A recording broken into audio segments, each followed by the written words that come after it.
हाय everyone, UPSC mains answer writing practice में आप सबका वापस स्वागत है। आज हम जीएस 4 का एक क्वेश्चन अटेम्प्ट कर रहे हैं एथिकल डिलेमास पे। Ethical dilemmas particularly being as a public servant आपको किस तरह के एथिकल डिलेमास फेस करने पड़ सकते हैं, उनका क्या रेजोल्यूशन होगा, इन सब बातों पे आज हम बात करेंगे।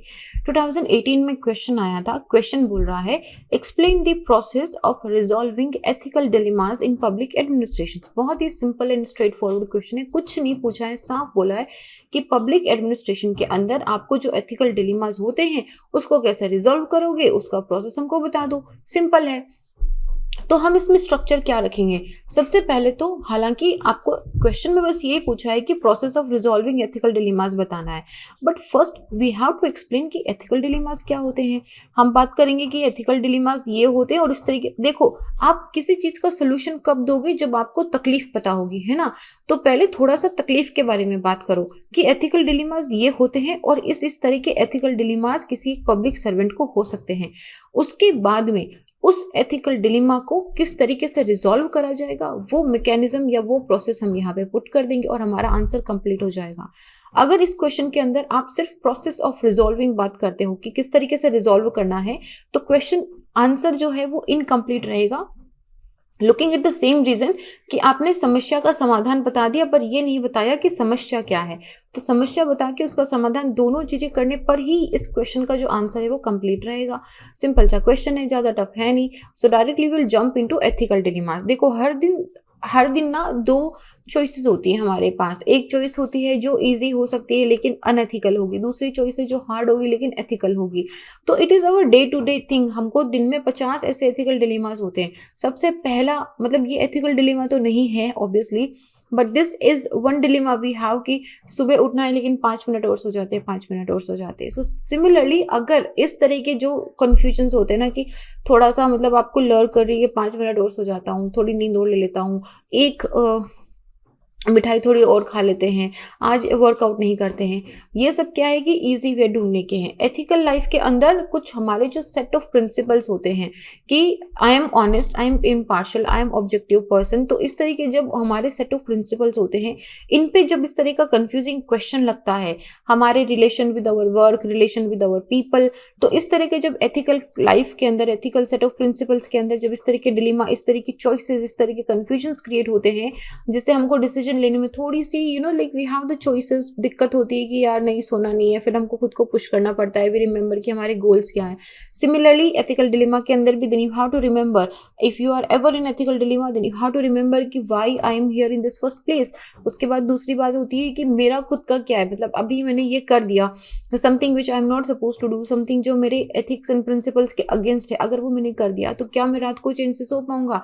वो दिन में 50 बार मेरे दिमाग में टिंग टिंग करके बात घूमती रहेगी। सो एथिकल डिलेमास जो हैं वो ऐसे सिचुएशन से अराइज होते हैं जहां पे there is a choice between competing set of principles. Competing set of principles मतलब दो, आप 5 मिनट एक्स्ट्रा सो जाओगे तो कुछ नुकसान नहीं होगा। सिमिलरली आप अगर 1 घंटा वर्कआउट नहीं करोगे तो कुछ नुकसान नहीं होगा। But again the principles of the consistency, the principle of determination, the principle of discipline, ये सारे आ जाते हैं। तो ये मैं आपको अभी सिंपल भाषा में बता रही हूँ कि किस तरह का कंपीटिंग सेट ऑफ प्रिंसिपल्स है। Competing set of principles ethical dilemma में ऐसी चॉइसेस होती हैं जहां पे आपको दो सिचुएशंस दी गई हैं और दोनों सिचुएशंस के अपने अपने प्रिंसिपल हैं। जैसे कि आपको अभी मैं एग्जांपल के साथ बता रही हूँ, जैसे कोई माइग्रेंट वर्कर है, अभी लॉकडाउन का रूल लगा दिया है but he has to reach to his home. वो पैरों पे चल के चाहे अपने घर पे पहुंचेगा क्योंकि वो उसकी मजबूरी है, ठीक है। अगर वो एक तरफ क्या कर रहा है कि लॉकडाउन जो है उसको तोड़ रहा है, उसका जो है उसको ब्रीच कर रहा है, तो उसको हो सकता है कि he might call for the punishments. लेकिन जिस डिलेमा के अंदर वो है, the person who is deprived from the basic amenities, तो ही हैज नो ऑप्शंस। तो इस तरीके होते हैं competing set of the principles. तो एथिकल डिलेमा एक कॉम्प्लेक्स डिसीजन मेकिंग सिचुएशन होता है जहां पे अवेलेबल ऑप्शंस में कॉन्फ्लिक्ट होता है और ये डिसीजन मेकर के लिए थोड़ा सा मुश्किल बना देता है कि आप कौन सा कोर्स ऑफ एक्शन चुनोगे इस सिचुएशन के लिए। सिचुएशन एथिकल डिलेमास जो सिविल सर्वेंट्स जनरली फेस करते हैं, इंडिविजुअल ऑब्लिगेशन और ऑर्गेनाइजेशन के ऑब्लिगेशंस। कॉन्फ्लिक्ट इंडिविजुअल का, किसी एक इंडिविजुअल का, सिविल सर्वेंट का प्राइवेट कन्विक्शन क्या है versus public held obligations as determined by her organisations क्या है। अभी इसको आप बहुत लिटरली मत लेना, लेकिन मैं आपको एक छोटा सा एग्जांपल दे रही हूँ यहाँ पे। देयर इज वन पर्सन जिसको लगता है कि again let me just say कि इसको प्लीज आप लिटरली मत लेना, ये मैं आपको बहुत ही ऊपर से एग्जांपल दे रही हूँ, मतलब एकदम सिंपल एग्जांपल दे रही हूँ ताकि आपको समझ में आ जाए। नाउ एक पर्सन, कोई भी एक पर्सन XYZ है, कोई ये जो पर्सन है ये LGBT कम्युनिटी या फिर ये गे राइट्स, ये इन सब के अंदर, ट्रांसजेंडर, इन सब के राइट्स के अंदर नहीं मानते हैं, ठीक है। And now that person is civil servant. If now this person, अगर उनको सरकार ने ये रूल बना दिया ट्रांसजेंडर के लिए, LGBT के लिए, उसका इम्प्लीमेंटेशन करना होगा। Now even though personally, individually ये पर्सन इन चीज़ों में बिलीव नहीं करता है, उनको लगता है कि it shouldn't be, whatever is XYZ excuses, लेकिन जो पब्लिक, जो ऑर्गेनाइजेशन ऑब्लिगेशंस हैं कि being a civil servant, now it is your duty कि आप जो भी policies and schemes and laws हैं उसको आप इम्प्लीमेंट करोगे। तो इवन दो ये बिलीव करते हैं, नहीं करते हैं, कुछ भी हो, XYZ हो, but he has to implement the situations. तो ये इस तरह की सिचुएशन आती है कि यार मैं यकीन नहीं करता हूँ, फिर मैं कैसे करूँ, because it is your duty. Now this is one situation, this is one dilemma. Similarly interpretation of the government policies also, कि वो अपने पर्सनल सेंस ऑफ राइट और रॉन्ग के अकॉर्डिंगली इसको इंटरप्रेट कर रहा है, क्योंकि पब्लिक पॉलिसीज भी ओपन टू इंटरप्रिटेशन होती हैं।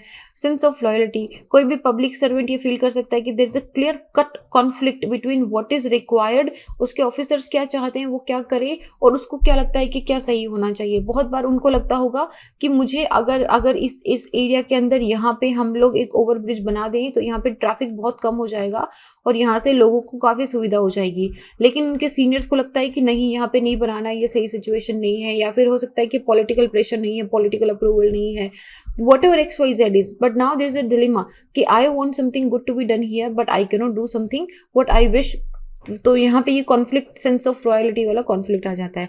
Then information sharing also, public servant is committed कि जो भी इंफॉर्मेशन उसके पास है वो उसको रखेंगे, even though it might be, क्योंकि हो सकता है कि वो, जैसे कि विसल ब्लोअर वाला है, हो सकता है कि उनके पास कोई ऐसी इंफॉर्मेशन हो जो जनता के ज़्यादा काम की हो या जनता को पता होना चाहिए, but being a civil servant उनको सीक्रेसी का, उनका he cannot open the public, he cannot open the government information to the public. तो ऐसे में information sharing is one dilemma कि यार ये जनता को ज़्यादा ज़रूरत है, लेकिन अगर मैंने बता दिया तो मैं अपना खुद का ड्यूटी ब्रीच कर रहा हूँ।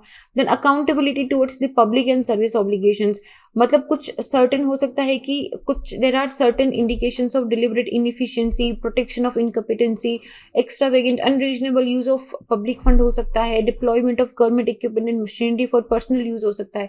उनको दिख रहा होगा कि this is suppose to be for the public use, लेकिन ये किसी XYZ मिनिस्टर, किसी XYZ ऑफिसर के प्राइवेट यूज के लिए हो रहा है, लेकिन उनका सर्विस ऑब्लिगेशन इसी तरह का है। तो उनको नहीं समझ में आ रहा है कि किस तरीके से अकाउंटेबिलिटी में, कहाँ पे अपनी अकाउंटेबिलिटी इंश्योर करूं। तो ये जो conflict in conscience and prevailing political ideologies होती है, ऐसे में क्या करेगा पब्लिक सर्वेंट, मतलब कॉन्फ्लिक्ट इन कॉन्शियस है लेकिन पॉलिटिकल आइडियोलॉजी इस तरह की है, private and public life is again one dilemma. तो ये कुछ डिलेमाज है। अच्छा, आप एग्जाम में इसको इतना डिटेल में नहीं लिखना, एग्जाम में सिंपल सा लिख देना, individual obligations versus organizational obligations, interpretation of government policy, sense of loyalty, सिर्फ हेडलाइन लिख दो, पूरा नहीं लिखना, पूरा तो मैंने आपको समझाने के लिए लिखा है। तो ऐसे में किस तरीके से रिजॉल्व करा जाएगा ऐसे एथिकल डिलेमास को? सबसे पहले तो पर्सनल इंटरेस्ट, हमेशा सिविल सर्वेंट का नाम ही, जब civil servant, public administration, public service आता है, इसका मतलब है कहीं पे भी this P stands for public, this P does not stand for personal. तो सबसे पहले पब्लिक का सोचना है, बड़ा देखना है कि इसका कॉमन गुड, कॉमन पीपल के लिए क्या इम्प्लीकेशन है, मेरा खुद का क्या सेल्फ इंटरेस्ट है, वो मेरा सेकेंडरी टर्सरी नंबर पे आएगा। First has to be for the public good. फिर जो डिलेमा अगर आता है, it should be dealt very properly, कि आप उस ओपिनियन को सिस्टमेटिक और कोहेरेंट मैनर के अंदर उसको कंसिडर करो, उसको रिफॉर्मुलेट करो, उस पर अच्छी तरीके से सोच के कि विच, लाइक होता है ना कि हम एक लिस्ट बनाते हैं प्रोज एंड कॉन्स की, make the list of pros and cons and see कि जो कॉमन गुड है वो किस तरफ ज़्यादा हैवी हो रहा है। इस तरह के डिलेमास को रिजॉल्व करने के लिए एक ऑर्डर और सीक्वेंस ऑफ लॉजिकल रीजनिंग हमेशा हेल्प करती है कि किस तरीके से लाइक अगर मैं ये करूँगा करूंगा तो ऐसे हो जाएगा, अगर मैंने ऐसे नहीं करा तो ऐसे हो जाएगा। तो think with your self, rearrange the process कि आप किस तरीके से एथिकल डिलेमास को हैंडल करते हैं। और bureaucracy should always be loyal to the people, it should always be loyal to the country. इसलिए अगर कोई भी डिसीजन लेना है तो हमेशा थिंकिंग की कंट्री क्या बोल रही है, कॉन्स्टिट्यूशन क्या बोल रहा है, नेशनल लॉ क्या बोल रहा है, पब्लिक गुड क्या बोल रहा है, इन सारी चीजों को प्रायोरिटी पे रख के ही अपने जो एथिकल डिलेमा है उसको सॉल्व करा जाता है। Ethical dilemma generally it is the decision जो होता है वो जनरली इन प्रिंसिपल्स के द्वारा फॉलो होता है कि सबसे पहले कॉन्स्टिट्यूशन ने क्या बोला, what is the constitution saying, constitution ने जो बोला वो सुप्रीम है। उसके बाद डेमोक्रेटिक अकाउंटेबिलिटी ऑफ एडमिनिस्ट्रेशन कहाँ है, रूल ऑफ लॉ और प्रिंसिपल ऑफ लीगैलिटी कहाँ बोलते हैं, प्रिंसिपल इंटेग्रिटी कहाँ है, प्रोफेशनल इंटेग्रिटी, इम्पार्शलिटी, मेरी खुद की इम्पार्शलिटी है, neutrality, larger public good, responsiveness to civil society. अगर इन सब में देखोगे तो कहीं पे भी पी फॉर पर्सनल नहीं आया है, पी फॉर पब्लिक आया है, ठीक है। तो यहाँ पे कॉन्स्टिट्यूशन को ऊपर रखना है। एडमिनिस्ट्रेशन की अकाउंटेबिलिटी कहाँ पे हो रही है, जो आती है ना कि लाइक मेरी personal versus like professional accountability, तो प्रोफेशनल वर्सेस आपको प्रोफेशनली रखनी है। Rule of law and principle of legality कहाँ बोल रहा है, तो ये किसी भी सिविल सर्वेंट की फंडामेंटल ड्यूटी होती है कि वो न्यूट्रलिटी और डिस्कशन को हमेशा अपने साथ में रखे। अपने जो पर्सनल प्रेफरेंसेस, पर्सनल इंटरेस्ट होते हैं वो हमेशा साइड लाइन के अंदर रहते हैं, वो ड्यूटीज एंड रिस्पॉन्सिबिलिटीज के बीच में नहीं आते हैं।